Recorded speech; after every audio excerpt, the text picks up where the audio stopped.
Hello. 2 months before our wedding, my fiancée said she wanted to figure out her feelings for a coworker. So I ended things and let them be together.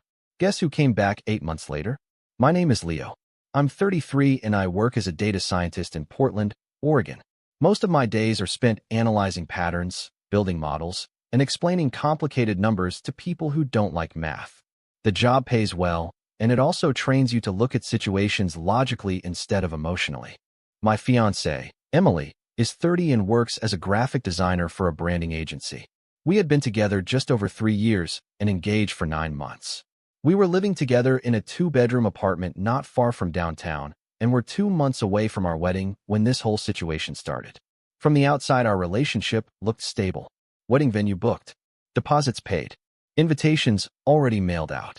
Her parents were helping with some of the costs, and my family had already bought plane tickets. Everything was moving forward exactly how it was supposed to. Emily also had a personality that I'd politely describe as strong-willed. Her version of communication was usually more like a performance. If something annoyed her, the whole room knew immediately. She liked to say she was just brutally honest, but most of the time it meant she enjoyed pushing conversations in whatever direction benefited her. Normally, I handled it fine. I'm a calm person. Working with data teaches you not to panic when something looks messy at first. But about 10 weeks before the wedding, something started changing. It began with her mentioning a coworker named Julian. At first, it sounded completely harmless. Just normal work talk. Julian helped with a design project. Julian stayed late to help finish a client presentation. Julian apparently had the same sarcastic humor as her. I didn't think much of it. People talk about coworkers all the time. Then one Sunday afternoon, we were sitting at the kitchen table reviewing the wedding seating chart when she suddenly got this strange expression, the kind of look someone has when they've been rehearsing a speech in their head. She tapped her pen on the table a few times and said we needed to talk. That sentence alone already set off alarms. Emily had a habit of delivering conversations like she was announcing some dramatic plot twist. Then she said something that honestly sounded like it came from a bad relationship podcast. She told me she had been thinking a lot lately. Thinking about life. Thinking about marriage. Thinking about whether she had explored all her feelings before settling down. And then she said the line that basically froze the entire conversation. She said she might have feelings for Julian and she wanted time to figure them out. 2 months before our wedding. And the way she said it wasn't apologetic. If anything, she sounded slightly annoyed. Like she expected me to calmly support her emotional self-discovery process while we had a fully planned wedding 10 weeks away. That's when I realized the conversation was not going to go the way she thought it would. For a few seconds, I honestly thought she was joking. Not because the situation was funny, but because the timing was so ridiculous that my brain refused to process it as real. We had a wedding in 10 weeks. The venue was paid. Her dress was hanging in the closet. Half our weekends were already booked with planning meetings. And she was sitting across from me talking about exploring feelings for some guy from her office. So I asked the most basic question possible. What exactly does figuring out your feelings mean? Emily leaned back in her chair and crossed her arms like I was being intentionally difficult. She had this way of acting like any request for clarification was some kind of personal attack. She said she just needed space to understand what she was feeling. Space meant spending time with Julian, talking to him, seeing where things went. The way she said it made it sound like she was describing a harmless coffee meetup, not the beginning of an emotional exit from our relationship. I asked how long she had been thinking about this. She shrugged. A few weeks. Apparently, they had been working closely on a big branding project. Late nights. Brainstorming sessions. Inside jokes that slowly stopped being about work. According to her, Julian understood her creativity in a way most people didn't. That sentence alone told me everything I needed to know. Because when someone starts describing another person like they're some rare emotional soulmate, the situation is already far past harmless. What made the whole conversation surreal was how casual she sounded. Emily didn't look guilty. She looked annoyed. Like this conversation was an inconvenience she had to get through so she could continue whatever story she had already started in her head. Then she said something that actually made me laugh. Not a happy laugh. More like the kind of laugh people make when something is so absurd it breaks normal logic. She said she didn't want to cancel the wedding yet. She just wanted a little time to explore her feelings and then decide what felt right. In other words, she wanted to pause our relationship while she tested another one. And if that didn't work out, we could apparently just continue planning the wedding like nothing happened. She said it in the calmest voice imaginable, like she was suggesting we move dinner reservations to a different night. That was the moment something in my head clicked into place. Because I work with probability models all day, and when someone asks for permission to try a different option while keeping the original one waiting safely in the background, the math behind that decision becomes very clear. She wasn't confused. She was shopping. And according to her plan, I was supposed to patiently wait on the shelf while she figured out if Julian was a better deal. Once the conversation ended, something strange happened. I didn't feel angry. I didn't feel devastated either. What I mostly felt was clarity. When someone tells you they need time to explore feelings for another person 2 months before your wedding, that's not confusion. That's a decision that already happened. They're just asking for permission to avoid consequences. Emily seemed to think the conversation had created some kind of pause in our relationship, like we were now in a temporary holding pattern while she figured things out with Julian. But in my head, the relationship had already ended during that conversation at the kitchen table. She just didn't realize it yet. Later that evening, she left to meet a friend for drinks. At least that's what she told me. Maybe it was true. Maybe it wasn't. At that point, I honestly didn't care enough to check. While she was gone, I opened my laptop and started going through the wedding planning folder. Venue contract, catering agreement, photographer deposit, DJ booking. There was about $30,000 tied up in that weekend. Some of it refundable, some of it not. I stared at the numbers for a while and thought about something my dad used to say. Bad investments get worse when you refuse to cut losses early. So I started making phone calls. The first call was to the venue coordinator. I told her I needed to cancel the reservation for October. She paused for a second like she assumed I was joking. When she realized I was serious, she started explaining the cancellation terms. We would lose the initial deposit, but the remaining payments hadn't gone through yet. That alone saved almost $12,000. Next call was the caterer, then the florist, then the photographer. Most of the conversations were awkward but surprisingly calm. Apparently, wedding cancellations 2 months out happen more often than people think. By the time I finished the last call, it was a little after 9 at night. Our wedding no longer existed. No venue, no catering, no music, just a stack of canceled contracts and one lost deposit. Emily still had no idea. She came home around 10:30 laughing about something on her phone. She walked into the living room, kicked off her shoes, and asked if I wanted to watch something before bed. Like the conversation from earlier had been a minor scheduling discussion. I looked at her for a second and realized something that made the whole situation even more surreal. She genuinely believed I was waiting while she figured out if Julian was worth it. What she didn't know yet was that the decision she thought she was making had already been finalized, and the wedding she thought was still happening in 10 weeks had been gone for almost 2 hours. The next morning was when everything finally caught up with reality. Emily woke up around 8 and walked into the kitchen while I was making coffee. She looked completely normal. No stress, no guilt, just scrolling through her phone like it was any other weekday. She kissed my cheek and said she was going to meet Julian later to talk things through. She said it casually, like it was a normal step in this little emotional experiment she had created. That was the moment I decided the conversation couldn't wait any longer. I told her we needed to talk again. She sighed immediately, already irritated. "Leo, I told you I just need a little time. You're making this harder than it needs to be." That was the first time she used that tone. The one that implied I was the unreasonable one for reacting to the situation she created. So I kept it simple. I told her the wedding had been canceled. At first, she just blinked at me, like her brain didn't process the sentence. Then she laughed. Not a happy laugh. The kind people do when they assume someone is exaggerating. "What do you mean canceled?" I explained exactly what I meant. The venue was gone. The caterer was gone. The photographer was gone. Everything had been canceled the night before. The color drained from her face. Her first reaction wasn't sadness. It was anger. "You canceled our wedding without talking to me?" I reminded her that she had just asked me for permission to date another man while we were engaged. Apparently, in her mind, those two things were not connected. She started pacing around the kitchen, running her hands through her hair. "You're overreacting. I just said I needed time to figure things out." I nodded. "And I gave you that time. Just not while living here and planning a wedding with me." That's when she finally realized where the conversation was going. Her expression shifted from anger to disbelief. "Wait, what are you saying?" I told her the relationship was over, and that she needed to pack a bag and stay somewhere else. The apartment lease was in my name. I had been covering most of the rent anyway, so legally it wasn't complicated. Emily stared at me like I had just betrayed her. She actually asked if I was serious. The same person who had asked me to patiently wait while she explored feelings with another guy was shocked that I didn't want to continue the relationship. The argument that followed lasted about 15 minutes, mostly her accusing me of being dramatic. Eventually, I walked to the bedroom closet, grabbed one of her suitcases, and set it on the bed. I told her she could take whatever she needed for the next few days and figure out the rest later. She stood there frozen for a while. Then she said something that honestly summed up her entire mindset. She said she never thought I would react like this. That was the first honest thing she said during the entire situation, because she really hadn't. In her mind, I was supposed to wait quietly while she decided if Julian was a better option. Instead, she was standing in our bedroom packing a suitcase because the option she planned to come back to had just removed itself from the equation.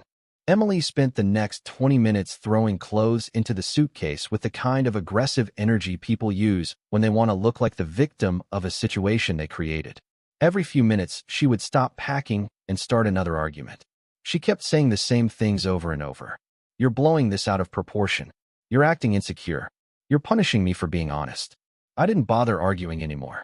There was no point. The decision had already been made the night before when I canceled the wedding. Eventually, she zipped the suitcase shut and turned toward me with her arms crossed. So what exactly am I supposed to do now? That question actually made the situation feel even more absurd. Because from my perspective, the answer was obvious. You go stay with the guy you're trying to figure out your feelings for. I said it calmly. You can stay with Julian. For the first time that morning, she hesitated. Just for a second. Then she shook her head. That's not the point. Apparently, in her mind, Julian was still part of the exploration phase, not the consequence phase. She had expected to keep both options open. What she didn't expect was to suddenly have only one. I reminded her that she had already told me she planned to see him that day anyway. So the situation was actually very simple. You wanted space to explore that connection. Now you have it.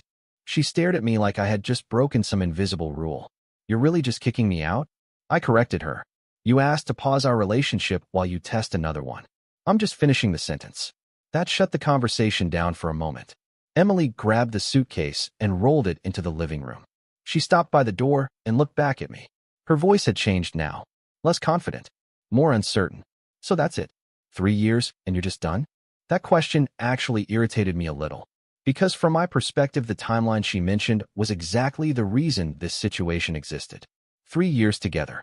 And 2 months before our wedding, she decided she wanted to see if another guy might be better. So I gave her the most honest answer I could. You ended it yesterday. I'm just the one who noticed. She stood there quietly for a few seconds. Then she picked up her phone. I could see the screen light up as she started typing. I didn't need to ask who she was messaging. A few minutes later, she grabbed the suitcase handle again. Before walking out the door, she said one more thing. She said I was going to regret this. That once I cooled down, we would talk again and work things out like adults. Then she left the apartment.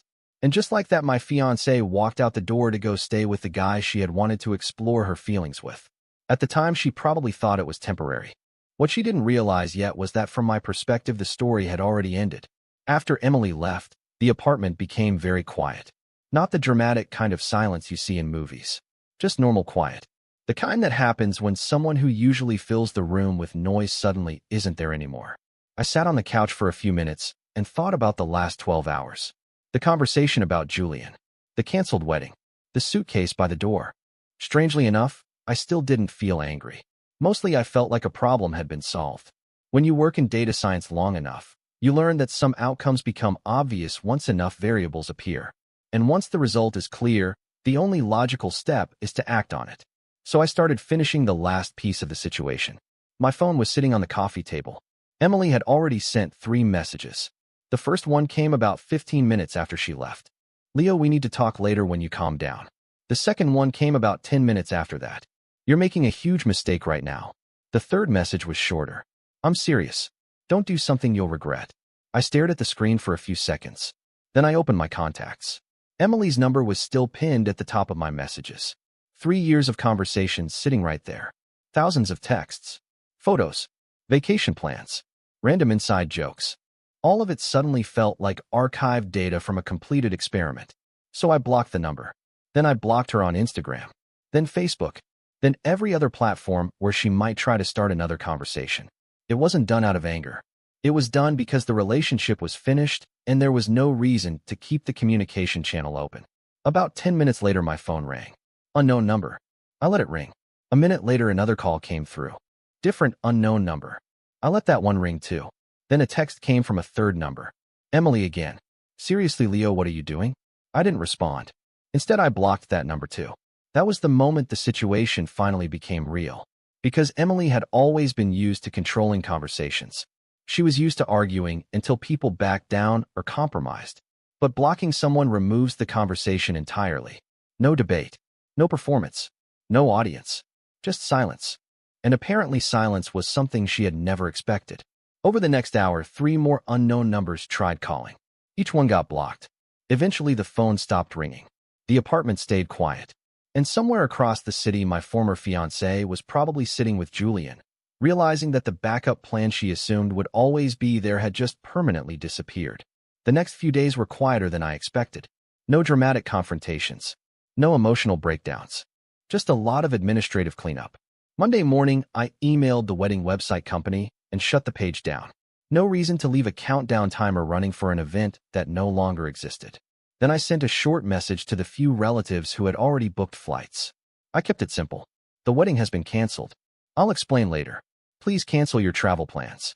Most people didn't ask questions right away. My family has always been the type that understands when something serious has happened.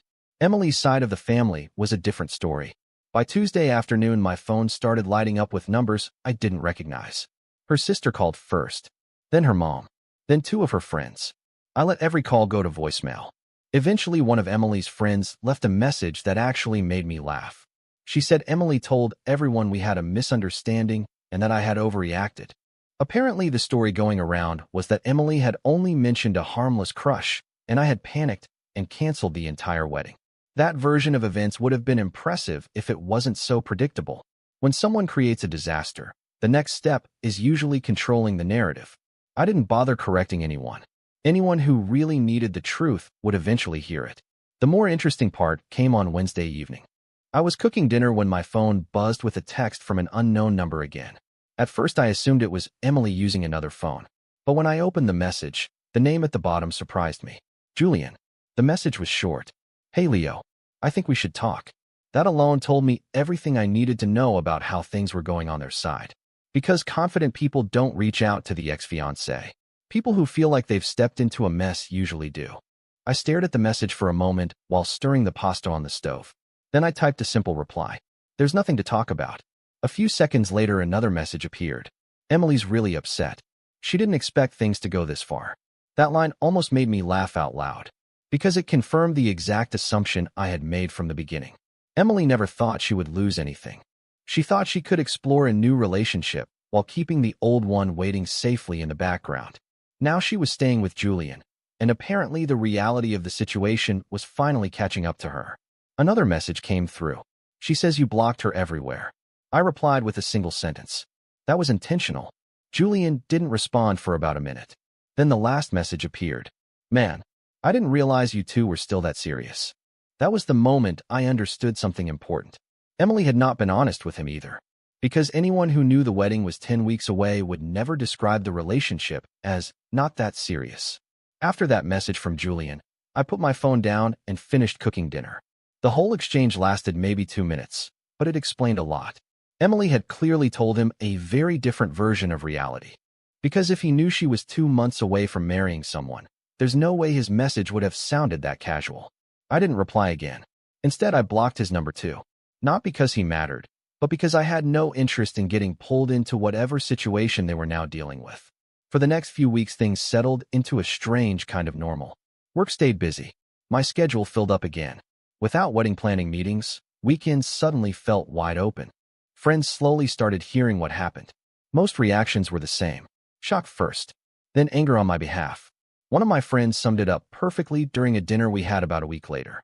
He said Emily basically tried to keep you as the safety net while she tested a new parachute. That was exactly it. About 3 weeks after everything ended, I ran into someone unexpected, one of Emily's coworkers. We had met once at a company holiday party the previous year. She recognized me in line at a coffee shop and immediately gave me that uncomfortable look people get when they know a situation is messy. We ended up talking for a few minutes. That conversation confirmed something interesting. Apparently, Emily and Julian had started seeing each other openly almost immediately after she moved out. But according to the coworker, things at the office had already become awkward because people there had known Emily was engaged, which meant the story she had told everyone outside the office was starting to fall apart inside the office. And situations like that rarely stay quiet for long. At that point, though, it didn't matter to me anymore. My life had already moved forward. I assumed Emily and Julian would either make it work or crash on their own. Either way, it was no longer my problem. At least that's what I believed at the time. Because 8 months later, a name appeared on my phone screen that I hadn't seen since the day she moved out of my place.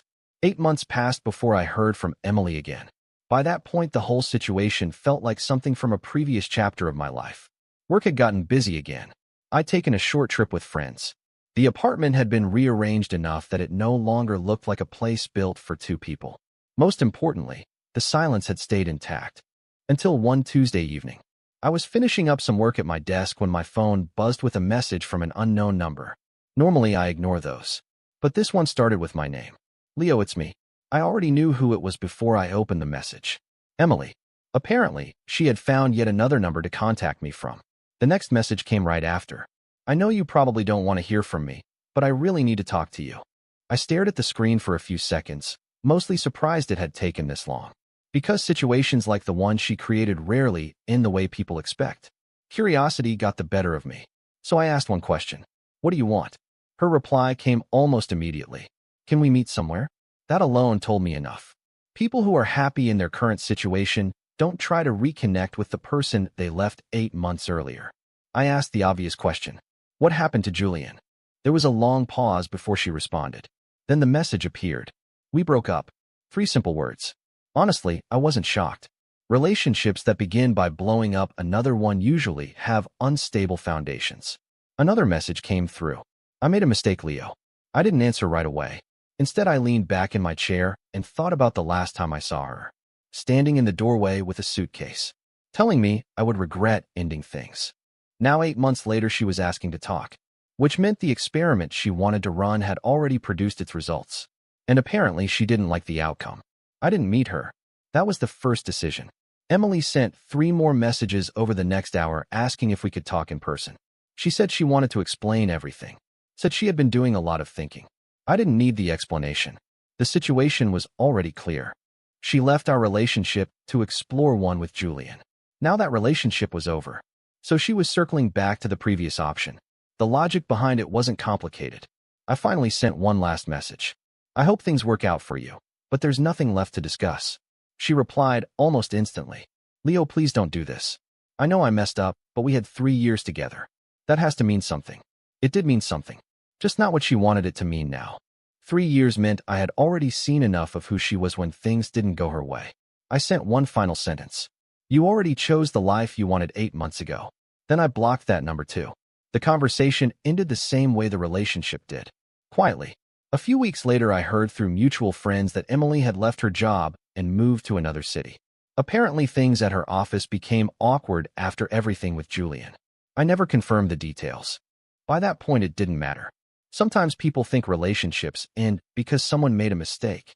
But mistakes usually happen once. What Emily did wasn't a mistake. It was a decision. And once someone shows you exactly how easily they can replace you, the smartest thing you can do is make sure they never get the chance to try again. Bye-bye.